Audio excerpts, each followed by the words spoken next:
take the VIP seating.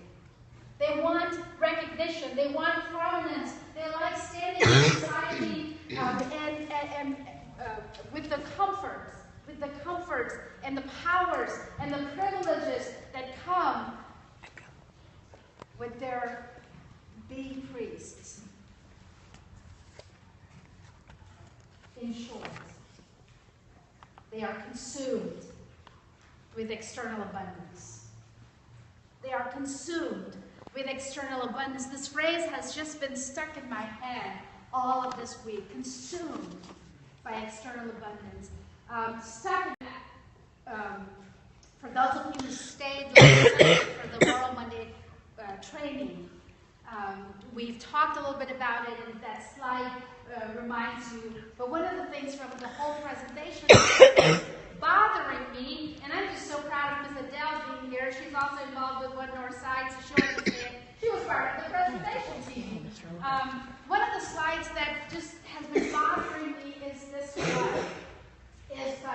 Is the raise in our income since 1972. So since 1972, and this was an exercise that we were told to do. We were called out to stand, and we were supposed to take steps forward by the percentage. So one step for 10%. And we found out that since 1972, 20% of the population has increased their income by, guess what? Guess, throw. Oh, 500%. What? Somebody said something else in the back.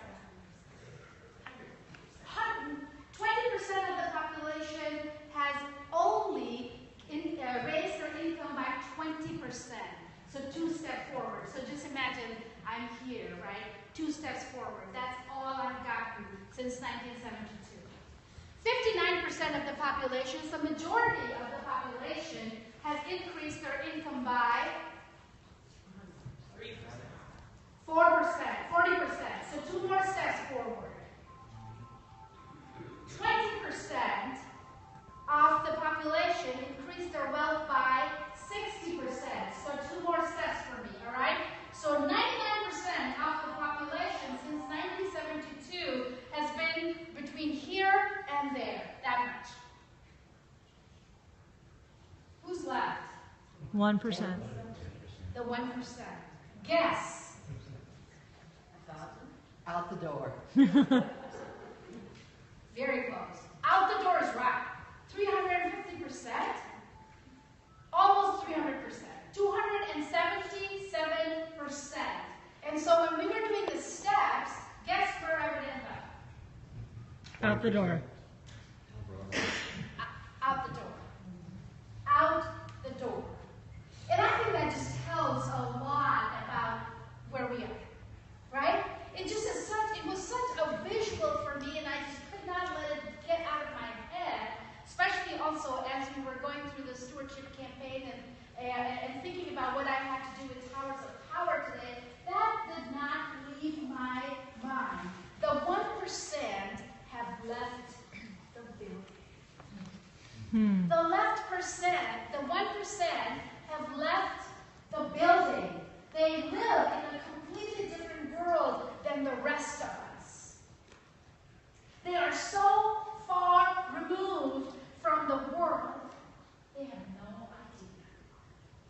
They live, I can use help from these reverends as we build these walls, but they live behind walls that have been created. And they have no idea what is going on the other side of the walls. Consumed with external abundance. As I was preparing for this today, I was thinking about these 1% people. I was also thinking about that in light of the people we came across, we encountered at the Chicago Trade Center, Board of Trade, Chicago Board of Trade. As we saw some of those people and how ignorant or irrelevant they sounded.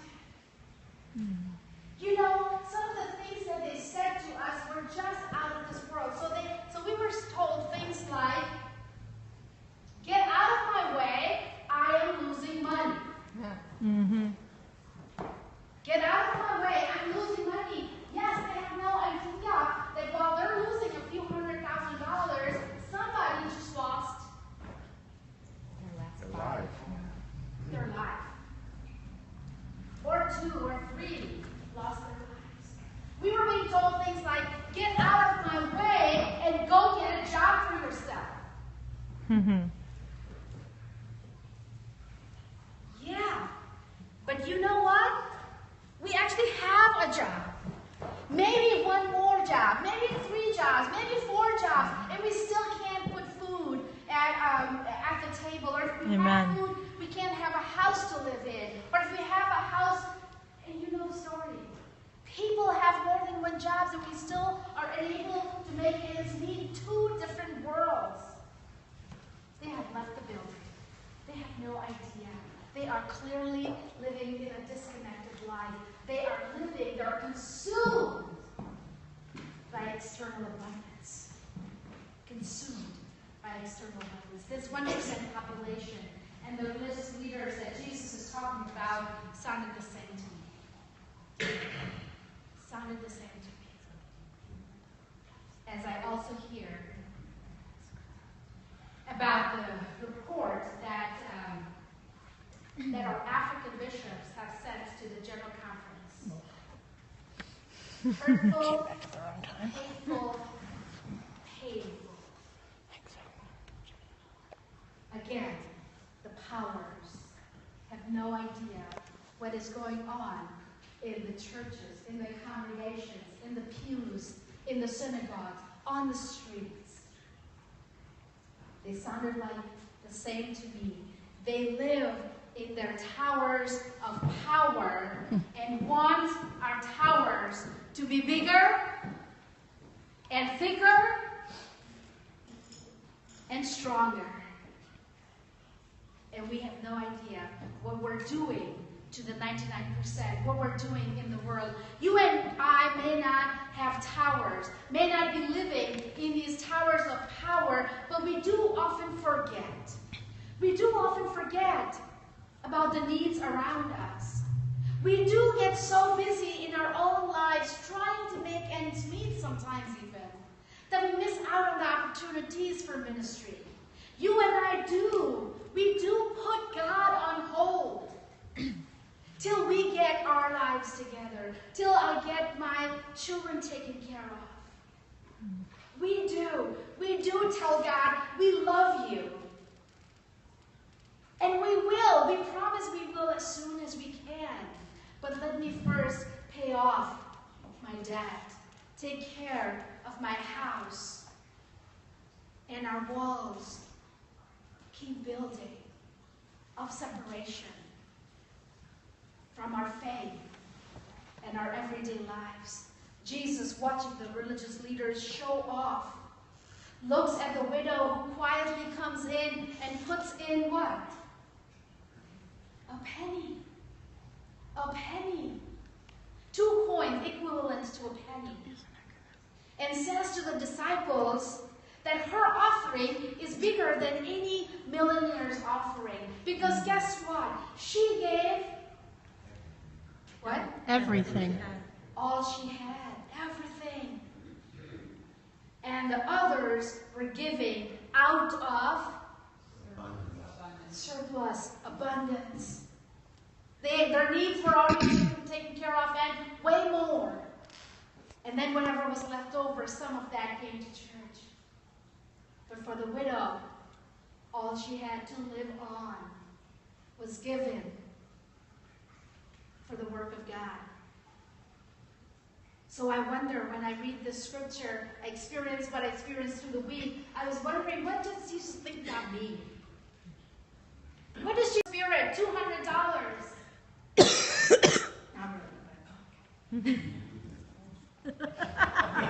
Yeah, they are. Public greeting in public spaces. The Reverend of Lyall.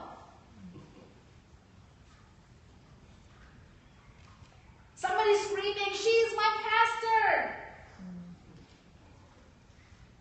Or when we're in public space and it's time to pray, I come with a written prayer because I want to acknowledge all the powers that are in the room, and I want to sound eloquent. Who does God think Jesus think who I am? What does Jesus think about these things that I do, with the privileges that I have. And what does Jesus think are the walls that I'm creating, that I'm building between me and whoever the other I have named? You will know, we know, the others, the thems are different for different ones of us, right?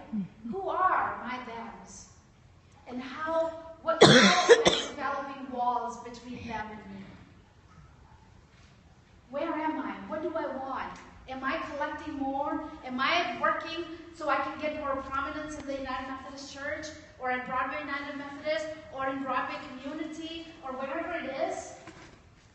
Or am I truly willing to break these walls and go into the community and be us? What do I want? What does God see me as? Am I wanting more? Or am I doing more for God? What about you? What about you? Is this more taking you over? Is the more taking over your life? Or are you willing to say, not the powers, but my relationship with you, God, and my relationship with people? Because we know what more can do, right, David? We know what more can do, David, right, David? More. We know what more can do, right, David? More. More money. More money. More money. More. More money to buy, more things. More money, more power. More power. More power. More. More power to acquire, more prestige. More work. More work. More. More work. More work. More More. work, more wealth. More work. More. More time. More time. More time. More time. More time. More time to do more things. Time. More. More time. More time. We More. want more. We want more. More. We want more. We want more. More. More. We want more. We More. want more. We want more. We want more. More. We want more. We want more. More. We want more. We want More. We want more. More. We want more. We want More. More.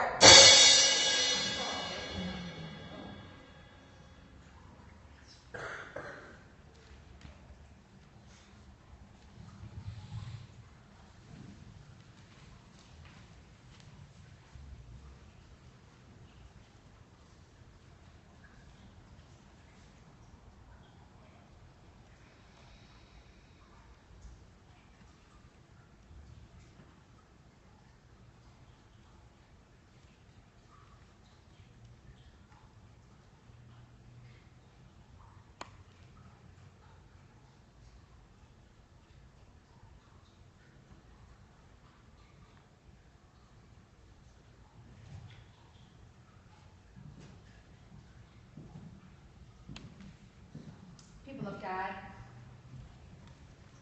hear this good news. God's grace is enough.